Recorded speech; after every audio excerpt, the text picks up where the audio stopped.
Am I audible to all of you? Just write in the chat box. Okay. So I am sharing my today's presentation slides.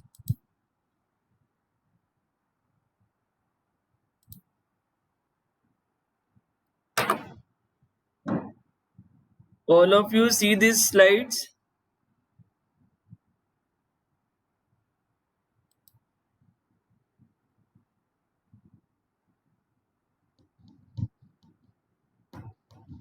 Just write in the chat box.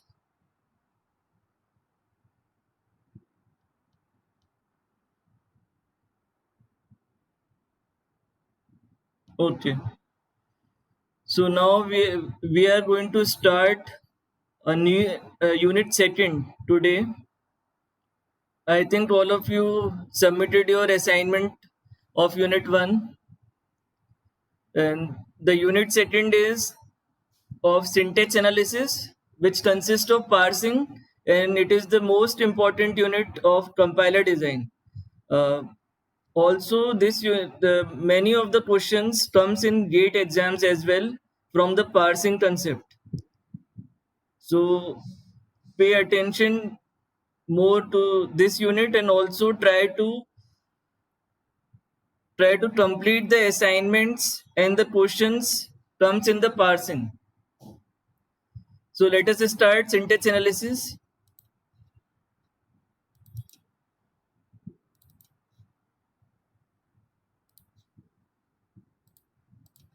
Now the introduction. Basically, syntax analysis or parsing is the second phase of the compiler. A lexical analyzer can identify tokens with the help of expressions and pattern rules, but a lexical analyzer cannot check the syntax. So this is very important of a given sentence due to the limitations of regular expressions. So regular expressions cannot check balancing tokens such as parentheses. So due to this limitation of lexical analyzer, we need a syntax analyzer, which is also known as parsing. So therefore, this phase uses context-free grammar. So you need to revise all the concept of context-free grammars, which you already studied in theory computation subject.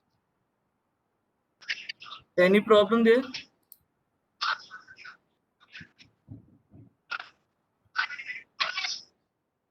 Manoj Sutar, mute your microphone. हाँ sir. Mute your microphone.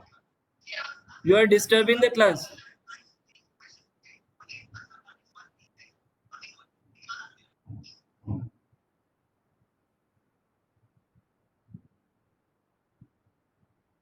Mute your microphone.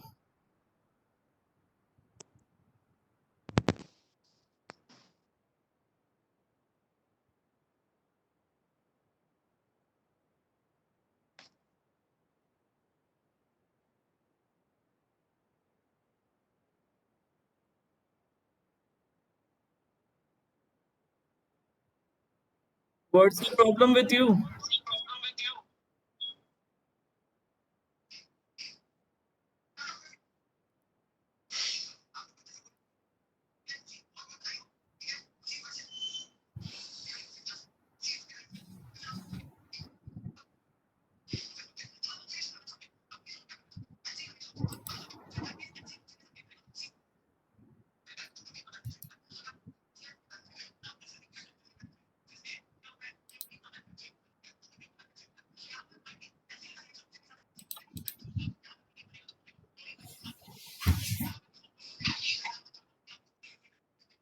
If you don't want to study, you can leave the class. Manoj Sutar,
Manoj Sutar, are you listening?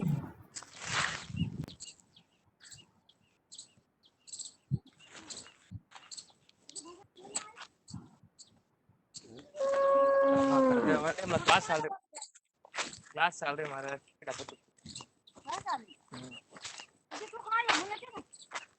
बहुत सारा काम हो जाए तो जाऊँ बच्चों तो रुक।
Okay, so let's continue with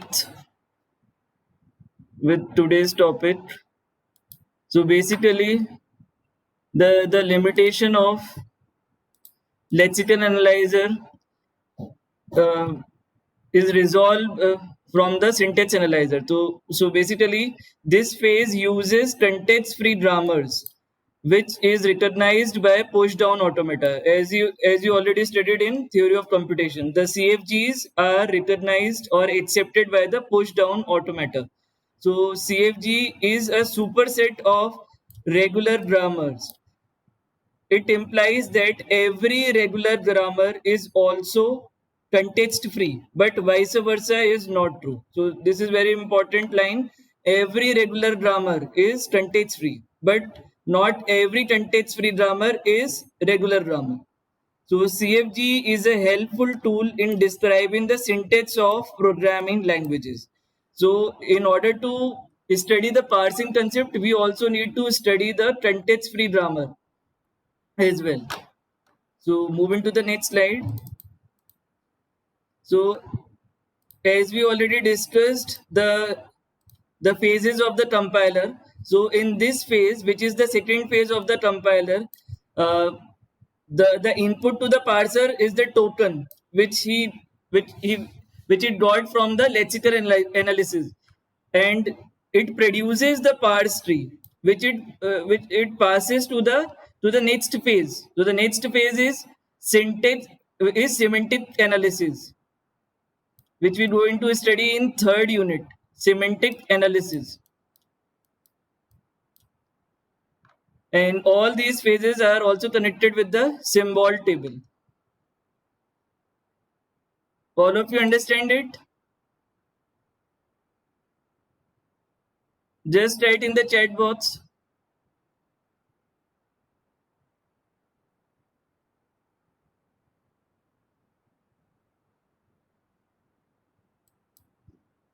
Okay. So basically, the input to the parser is the token, and the output to the parser is the parse tree. Now moving to the next slide. So let us briefly discuss the context-free grammar. So basically, a context-free grammar consists of four tuples, and it is abbreviated as VTPS. So V stands for finite non-empty set of non-terminal symbols. T is the finite set of terminal symbols. P stands for finite non-empty set of production rules, and S stands for start symbol. So you need to remember the VTPS, and now discuss each one of them briefly. Now first is V. the non-terminal symbols. So the non-terminal symbols are those which take part in the generation of the sentence but are not part of the sentence. So basically they are used to generate the sentence but not part of the sentence. So non-terminal symbols are also called as auxiliary symbols or variables. So the other names of non-terminal symbols are variables and auxiliary symbols. Next point is non-terminal symbols are denoted by using capital letters such as the capital A, capital B and capital C, etc. Now moving to the next slide. Then the terminal symbols. The terminal symbols are those symbols which are the constituents of the sentence generated using the grammar. And the terminal symbols are denoted by using small case letters such as small a, small b, and small c, etc. So basically, the terminal symbols are the constituent of the sentence, which is going to generated by the grammar. Now the next term, and it is very important, the production rules. So the productions of a grammar specify the manner in which the terminals and non-terminals can be combined to form strings. So basically, it specifies the manner in which the terminals and non-terminals are related. So each production consists of a non-terminal called the left-hand side of the production. So it is must.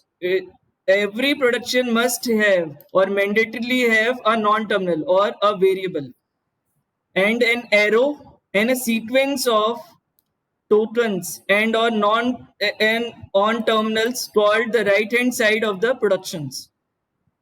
And the last is the start symbol. So one of the non-terminal is designated as the start symbol, which is abbreviated as capital S, from where the production begins. So start symbol identifies that where we start the production or where the grammar is going to be start, and from where we are going to start our parse tree.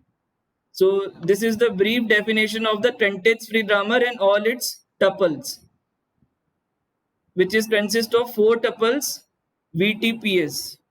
Now moving to the next slide.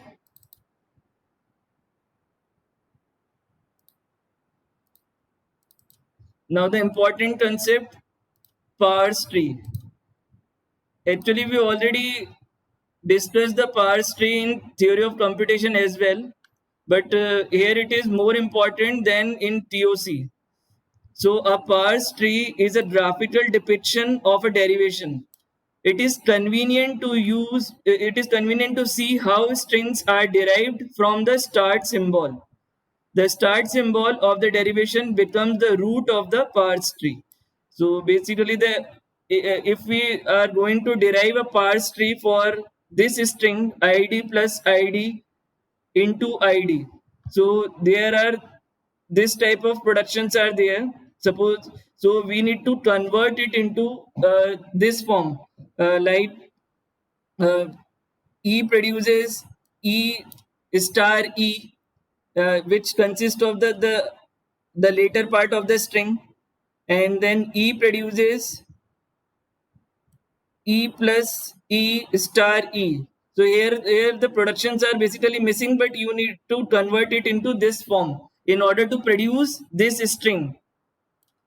So basically, we need to convert it into this form.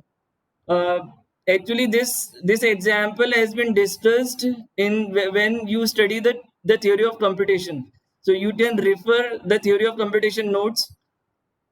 So basically, in the third step, we need to convert this E.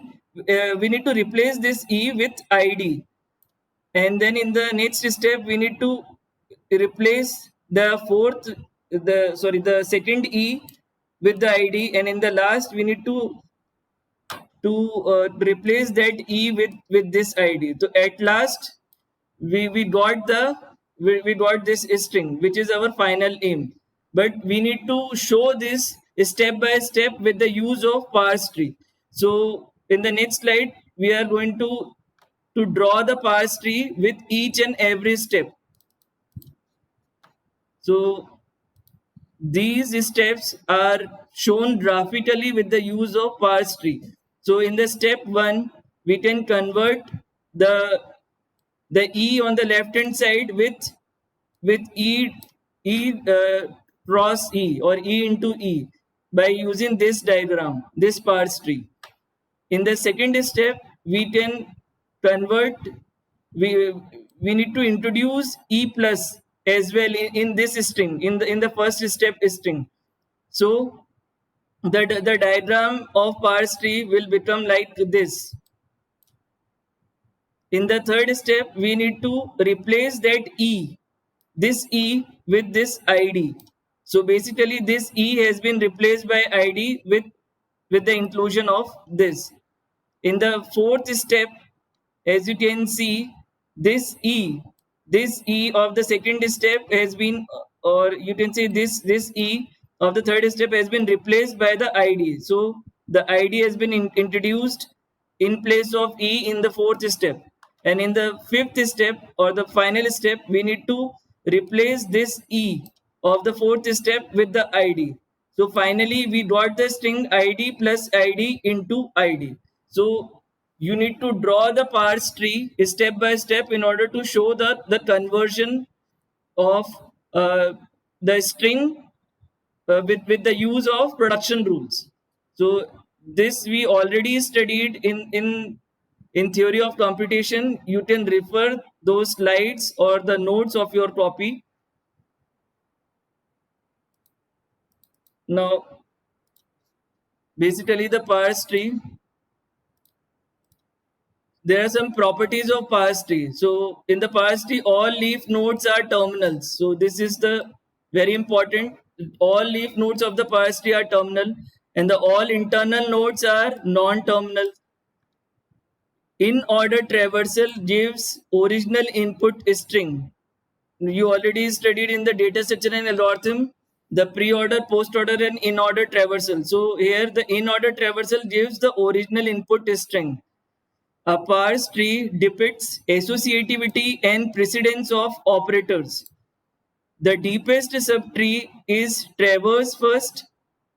Therefore, the operator in that subtree gets precedence over the operator which is in the parent node.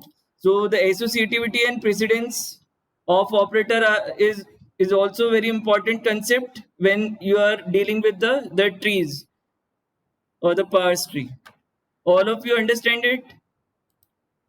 So that we can move further. Just write in the chat box.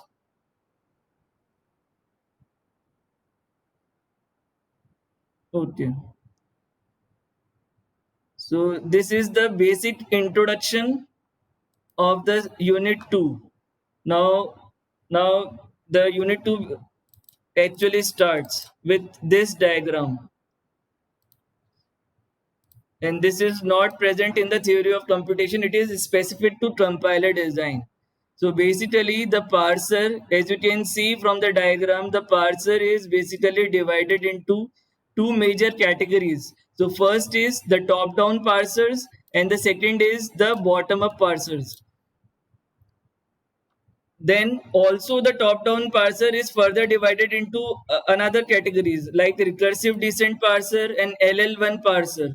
And the bottom-up parsers are further divided into LR parsers and operator precedence parsers.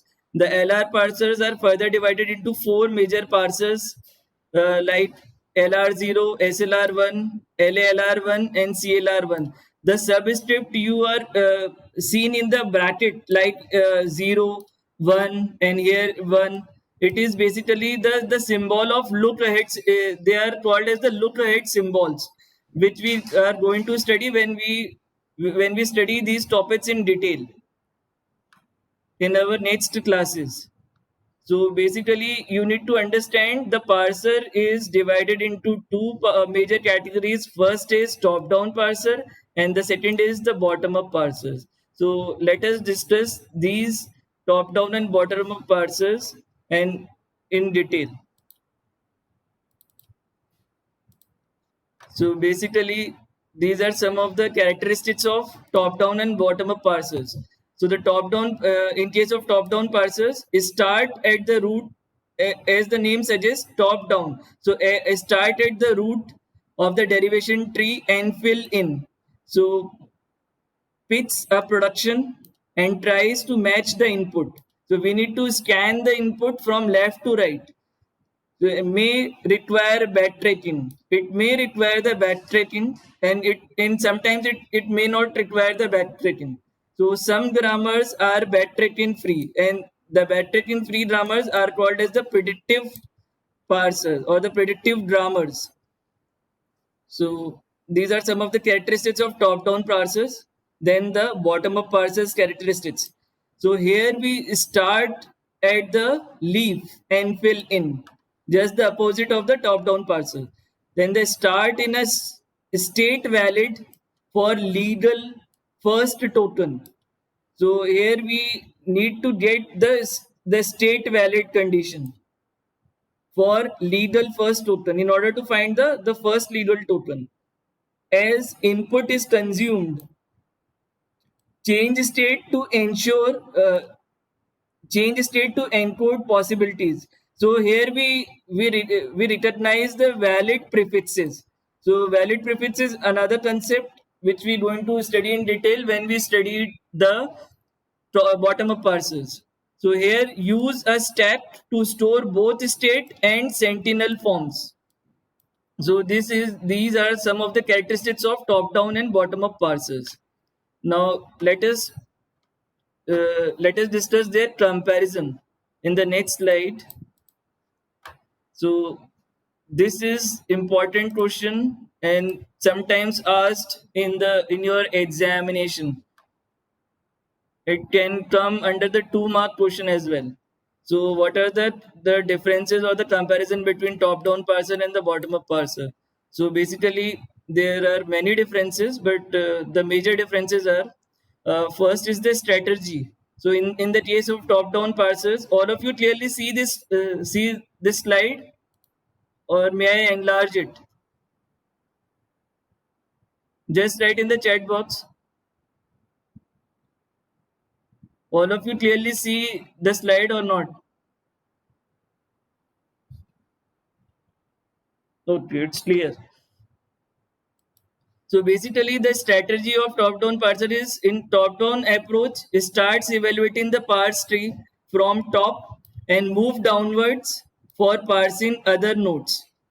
Whereas in the case of bottom-up parser, it starts evaluating parse tree from the lowest level of the tree and move upward for parsing the node. So the strategy is changed in case of both the parsing techniques. Then the second point of difference is attempt. So top-down parsing attempts to find leftmost derivation for a given string. But in the case of bottom-up parser, it attempts to reduce the input string to first symbol of the grammar. So here it reduces the input string at every step. In the case of, then the third difference is the derivation type. In the top down parsing, it uses the leftmost derivation, whereas in the case of bottom up parser, it uses the rightmost derivation. Then the objective.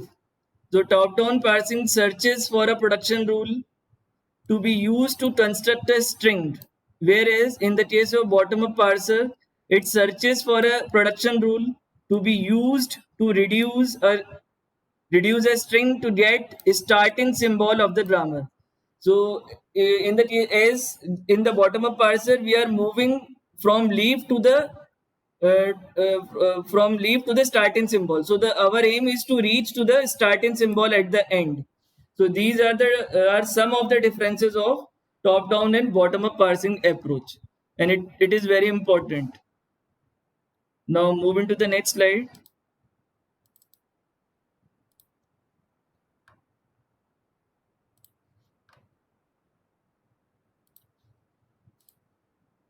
Now we are going to study first the top-down parsers. So basically the top-down parsers are basically is divided into two parts. First is the top-down parser with with backtracking, and the other is the top-down parser without backtracking. So in the case of backtracking, we use the brute force method. But in the case of without backtracking method, it is further divided into two parts, like the recursive descent parsers and the non-recursive descent parser, which is also known as the LL1 parsers. So we will going to study these top-down parsers in detail in our next class. But before studying this concept, first there are some more concept which you need to master.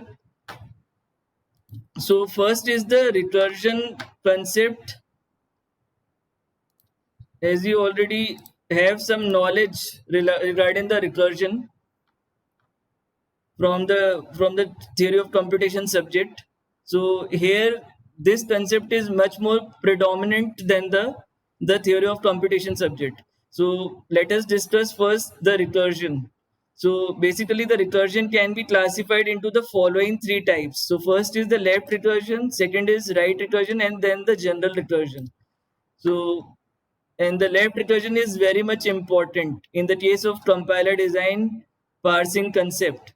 So let us discuss first the left recursion. So a production of grammar is said to have left recursion if the leftmost variable of its right hand side is same as the variable of its left hand side. Like for example, suppose your production starts with S and this is the arrow, then here also you also have S as well. So this and this is same. So here the left recursion exists. If you have suppose some different symbol, like if you have some different symbol like D, then here also you can have D in the just right hand side of the production. So this and this are the same symbol. So this is called a left recursion. So a grammar containing the production having left recursion is called as the left recursive grammar, and such type of grammars are called as the left recursive grammar. Now moving to the next slide. So left recursion and its elimination. So basically, so this is the example of left recursion. So here you can see it starts with S and here we get the S as well. So left recursion is considered to be a problematic situation for top-down parser. So therefore left recursion has to be eliminated from the grammar. So for top-down parser we need to eliminate the left recursion. So the problem is how we can eliminate the left recursion. So basically, this concept is very important in order to deal with the top-down parser. So let us see how we can eliminate the left recursion. So left recursion is eliminated by converting the grammar into a right recursive grammar. So if we have the left recursive pair of productions, like if this is the general form, like in the left hand side you have A and in the right hand side you have A as well. So this is the left recursion, and here you also have alpha attached with the A, and in the next in the other production you have beta. So here beta does not begin with A. So then we can eliminate left recursion by replacing the pair of productions with this. So this, by using this type of production, we can eliminate this. We can eliminate this production. So this string can be converted into in these productions like this. A produces beta A dash. Beta means we need to take that production which does not contain A. So here beta does not contain A. So we need to first state A produces beta A dash, and then A dash, and then A dash produces alpha A dash oblique epsilon. So here also epsilon is included. This is the extra production which we go into which we intentionally take. So here this production has been converted into these two production. A produces beta A dash and A dash produces alpha A dash oblique epsilon. So the right recursive grammar functions same as the left recursive grammar. So we let us take some examples of left recursion in order to clearly understand the concept.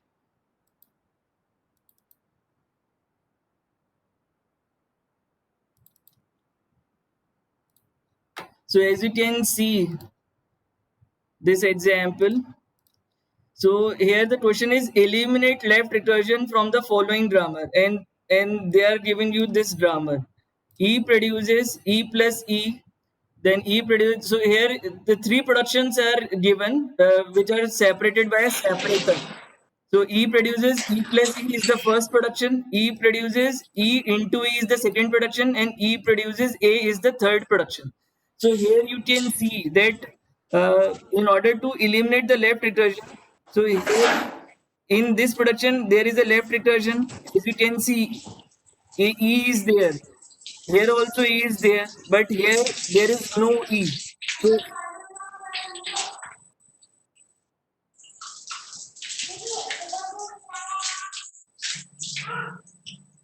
now Hemu Chaudhary, mute your microphone. Manoj Sharma, mute your microphone. Manoj Sharma, Yes, sir. mute your microphone.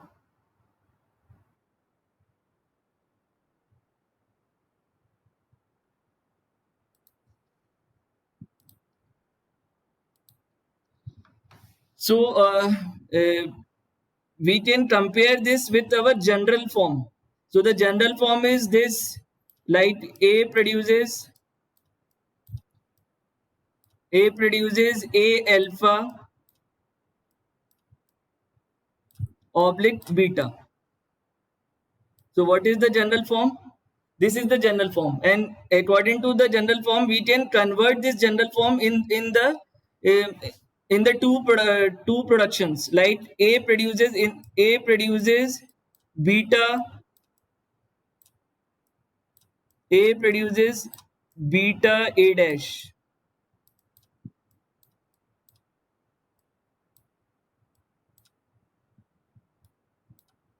and then A dash produces alpha A dash oblique epsilon. So this is the general form, and by understanding this general form, you can solve any question related to the elimination of left recursion. So with the use of general form, you can see here that in here three productions are given, and out of these three productions, two productions contain the satisfy this property. A produces A alpha, like this. E produces E plus E, and E produces E into E, and the third production E produces A is belongs to the A produces beta. So this can be converted into A produces beta A dash. So here beta, the property of beta satisfied by A. So here we can convert this is E produces A E dash, and then E dash produces here alpha. What is the alpha here? So in the first one the alpha is plus E, and in the second one the alpha is into E. So you can see that this is the alpha E dash. Then the second one is, the second alpha is this cross E, and we can combine it with E dash, and after that we introduce a new production epsilon. So by doing this we eliminate the left recursion, and which is very important in the case of top down parsers. All of you understand it? Just write in the chat box.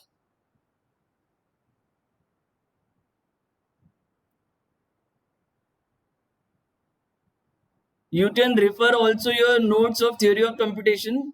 We already discussed this concept uh, in uh, in CFG unit. of theory of computation. Now let us discuss some more examples in order to understand it better.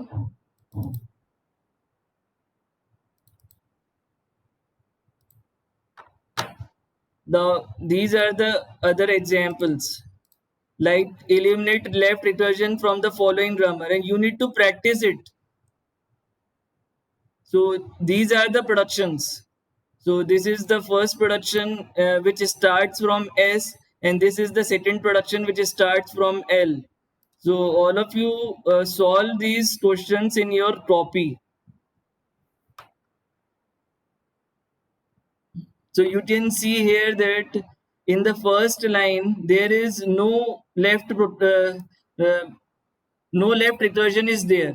So this line remains intact because there is no left recursion. So S produces this a bracket of L, and S produces A. So there is no left recursion. But in the second line, you can see that there is a left recursion as L produces L comma S. So here in this second production, we need to eliminate the left recursion here by using the general form. So by using the general form, we can convert the L produces L comma S oblique S into these steps, right? In the third example, also we need to eliminate the left recursion. So this comes here. You can see the left recursion is only comes in the in the first production, but in the second production there is no left recursion. So it when we apply the general formula, then it gives the A produces beta A dash and A dash produces this. So this is the conversion.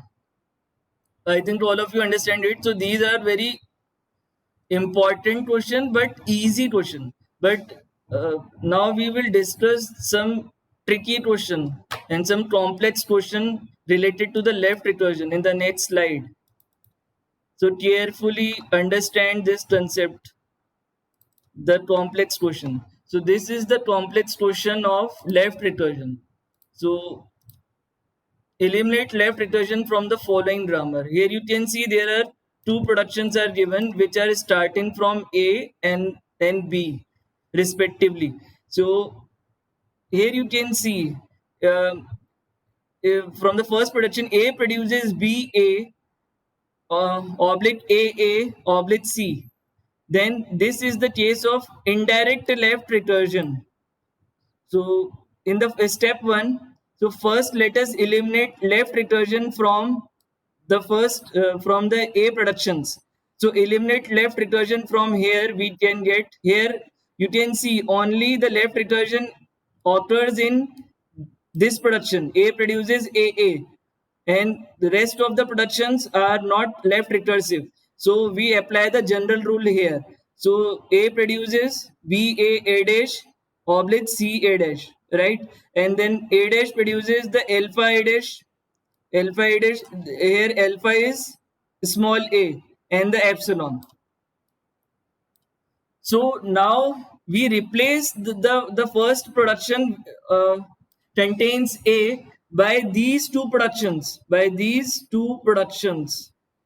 which we solve by using the elimination of left recursion general formula, right? And as it is the third production which contains B. So this concludes our step 1. But the question is not solved fully. So in the next step, we need to, all of you understand it at this point? Just write in the chat box so that we can move forward. Okay. So but as the question is not fully solved, so we need to also solve the or also eliminate the left recursion which occurs in the B production. Here you can see the productions which is starting from B also have the left recursion of B. So we need to eliminate it as well. So In the next step, step 2. So we substitute the production of A, which is B produces AB. We get the following grammar. So in the B production, we need to substitute this. We need to replace A with this. So here we substitute this A dash B and then C A dash B. So you can see from the previous slide, this here we get the A B is there. So we need to substitute this A. We need to substitute this A. See at the bottom. We need to substitute this A with this. With this. So basically, in the next production of B, at one time we need to replace this A with B A dash first time, and in the next production we need to replace this A with C A dash. So now we have 4 production with starting with B by replacing A with these 2 productions. As you can see here, this we are substituting the value of A here in the B production. So this concludes our step 2.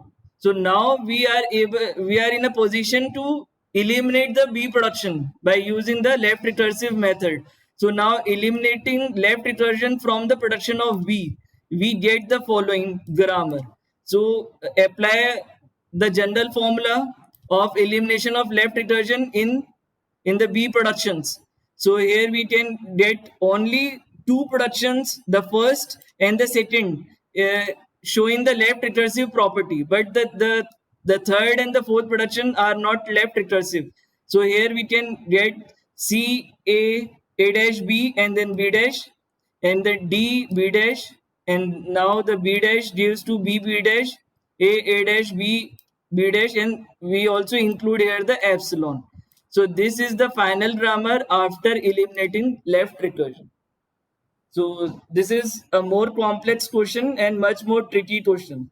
So this type of questions may ask in your examination. All of you understand it?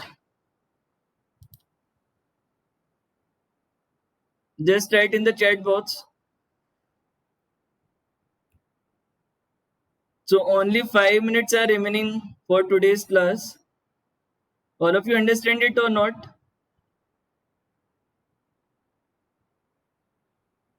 You can also refer the slides of theory of computation related to the parsing concept. Okay, so only 5 minutes are left. So I am going to discuss only few topics which are left. As we already discussed the left recursion, so now the right recursion.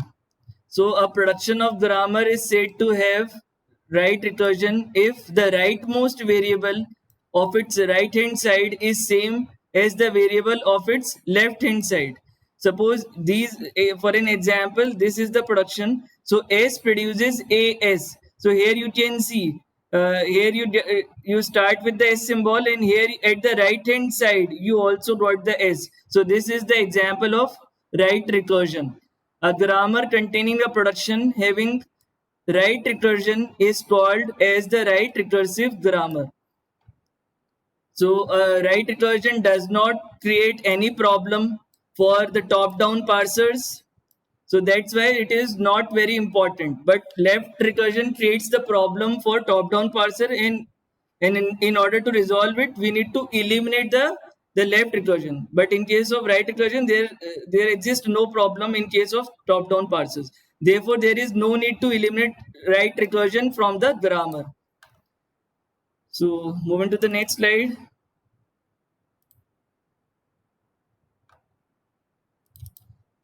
Now the general recursion. So the recursion which is neither left recursive nor right recursive is called as the general recursion. So as you can see from the example, it starts with the symbol S, and here in on the right hand side the S comes uh, between two terminals. So it is neither obeying the left recursion nor obeying the right recursion. So this is the general recursion. So just to conclude the today's class, I am also giving you two assignment questions because the left factoring is not been discussed due to the time limitation, but two assignment questions related to the left recursive concept. You need to solve these questions. So you can take the pits the pit of this slide from your mobile or take the screenshot of these questions. So this is the question, this is the first question. You need to solve it and eliminate the left recursion, and this is the second question. This third question is from the left factoring, and you can solve it when we will discuss the left factoring in the next class, but you need to solve these two questions before the next class so that you can also practice well this concept, because elimination of left recursion also comes in the examination of your seniors.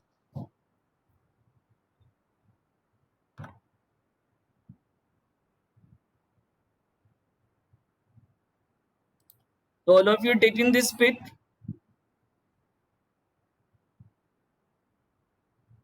Manoj Sharma, I already shared all the slides, and this slide will be shared to you when I completed the left factoring as well in the next class.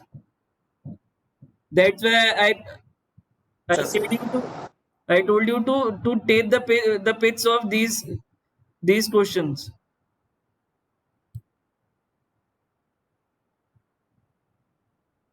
All of you getting the slides of the previous classes.